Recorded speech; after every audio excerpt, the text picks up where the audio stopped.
A very warm and healthy good morning to all. Welcome back to my channel UPSC aspirant. आप सब कैसे हैं? I hope आप सब अच्छे होंगे, अच्छे से पढ़ रहे होंगे एंड प्रॉपरली नोट्स को रिवाइज कर रहे होंगे। सो लास्ट वीडियो लेक्चर में हमने पढ़ा था राउंड टेबल कॉन्फ्रेंसेस, जो कि हमने 3 पढ़ी थी। उसके बाद हमने एक पैक्ट पढ़ा था, that is called as Poona pact. आज का हमारा टॉपिक रहेगा GOI act 1935, that means government of India act 1935। तो चलिए बिना टाइम वेस्ट करे मेरे साथ आ जाइए, नोट्स बनाते हैं और समझते हैं। पेन पेपर फटाफट से उठा लीजिए। चलिए आप देखिए गवर्नमेंट ऑफ इंडिया एक्ट के अंदर क्या क्या था। फर्स्ट चीज क्या बोल रहे थे? All India federation. सेकेंड चीज क्या थी? ऑटोनॉमी इन प्रोविंसेस। थर्ड क्या थी? Dyarchy in centre. Then 375 members federal assembly होनी चाहिए, 260 मेंबर्स काउंसिल ऑफ स्टेट्स के। देन कंकरेंट लिस्ट इंट्रोड्यूस की जाए and separate electorate, extended residuary power with viceroy. तो ये सारे क्या थे? हमारे गवर्नमेंट ऑफ एक्ट इंडिया के फीचर्स बोल सकते हैं, या उन्होंने जो जो उस चीज में मांगा था, रिकमेंडेशंस दी थी, प्रोविजंस दिए थे। अब देखते हैं हम आगे। All India federation AIF to consist of British India and princely states. जो ऑल इंडिया फेडरेशन थी AIF, उसमें कौन कौन था? ब्रिटिश इंडिया था और प्रिंसली स्टेट थे। वो is not compulsory for princely state. और जो इंडियन फेडरेशन था ये प्रिंसली स्टेट के लिए कंपल्सरी नहीं था, जरूरी नहीं था। This federation never materialized because lack of support from number of princely states। ये जो फेडरेशन है कभी मेटरलाइज नहीं हुई। क्यों? क्योंकि इसके अंदर कमी थी सपोर्ट की। किसकी? प्रिंसली स्टेट्स की। फिर प्रोविंशियल ऑटोनॉमी क्या है? Act gave more autonomy to the provinces. Dyarchy was abolish at provincial level. Dyarchy को खत्म कर दिया गया था। जो गवर्नर था उसको हेड बना दिया गया था एग्जीक्यूटिव का। There was central of ministers to advise him. Minister थे जो उनको एडवाइस कर सके। किसको? गवर्नर को। मिनिस्टर किस चीज के लिए रिस्पॉन्सिबल थे? प्रोविंशियल लेजिस्लेचर के लिए, जो उनको कंट्रोल करता था। Legislature could also remove minister. जो लेजिस्लेचर था वो भी मिनिस्टर को रिमूव कर सकता था। अब देखिए government still retain special reserve powers. Governor के पास फिर भी स्पेशल रिजर्व पावर्स थी। जो ब्रिटिश अथॉरिटीज थी कुड सस्पेंड प्रोविंशियल गवर्नमेंट। वो सस्पेंड कर सकती थी प्रोविंशियल गवर्नमेंट को। Under this act province derive legal authority directly from British crown. They were given independent financial power and resources. Financial power और resources की उनको आजादी थी। The provinces could legislate on subject mention in provincial as well as concurrent. जो provinces थी वो legislate कर सकती थी, उनको देख सकती थी उन सब्जेक्ट को जो जो किस पे मेंशन किए हुए उन पे काम कर सकती थी, जो प्रोविंशियल और कंकरेंट लिस्ट में मेंशन है। ठीक है, अब हम देखते हैं आगे डायरकी इन द सेंटर। देखिए the subject under federal list were divided into reserve and transfer. ये मैंने आपको पहले भी बता दिया गया था। रिजर्व सब कौन कंट्रोल करता था? Governor general. उनके साथ 3 काउंसिलर थे।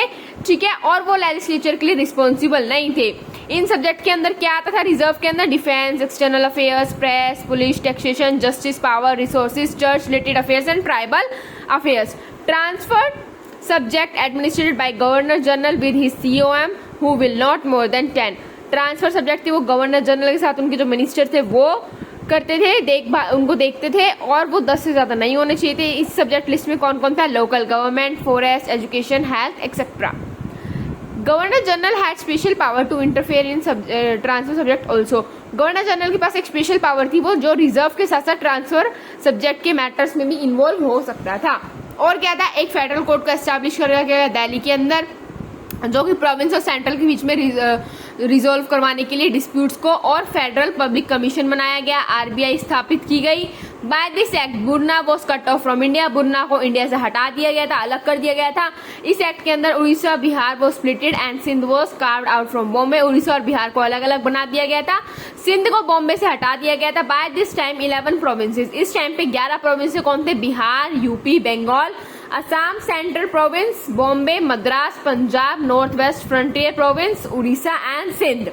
Franchise was extended. फ्रेंचाइज को एक्सटेंड कर दिया गया था। 14% population was giving voting right. 14% जनता को अधिकार था मतदान का। It was a lengthiest act. मैंने आपको पहले बताया था ना, ये बहुत बड़ा एक्ट था, लेंडियस्ट एक्ट था। आई होप आपको ये समझ आया होगा।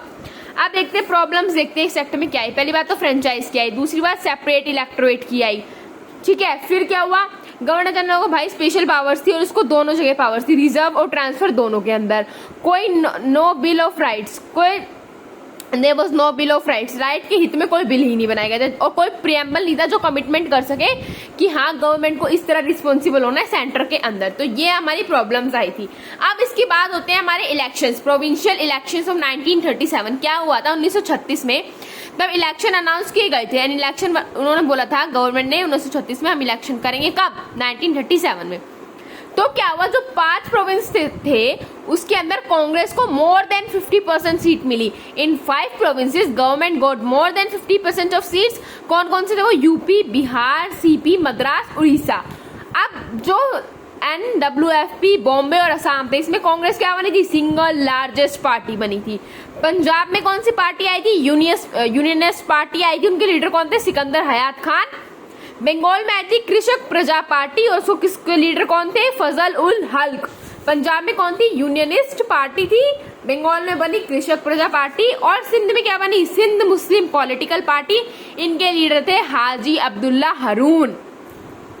BR Ambedkar independence labour party contested, उन्होंने कंटेस्ट किया इलेक्शन में और उनको 17 सीट मिली बॉम्बे में, जिसमें से 17 सीट थी सॉरी टोटल बॉम्बे में, जिसमें से उनको 14 सीट मिली। उन्होंने 14 सीट पे जीत हासिल करी।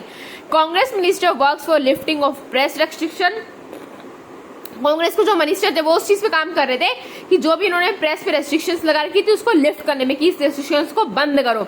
सिविल लिबर्टीज के लिए, सोशल रिफॉर्म से टेनेंसी राइट।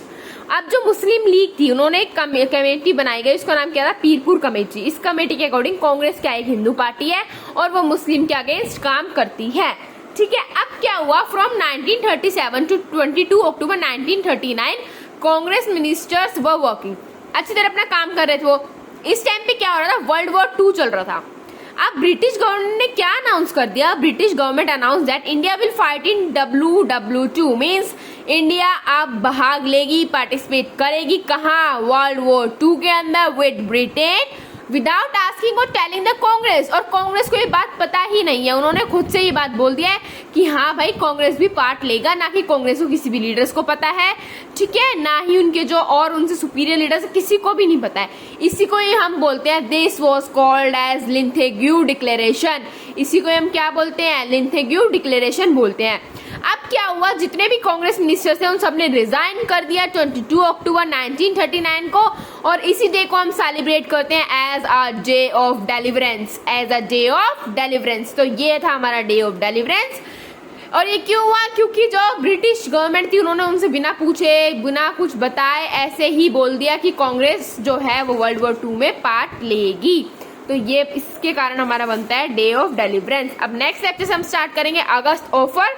ठीक है, आज के लिए इतना ही। आई होप आपको गवर्नमेंट ऑफ इंडिया एक समझ में आया होगा, इलेक्शन समझ में आए होंगे, कहाँ पे कौन सी पार्टी बनी, ये सब समझ में आया होगा। So bye guys, take care, have a nice day.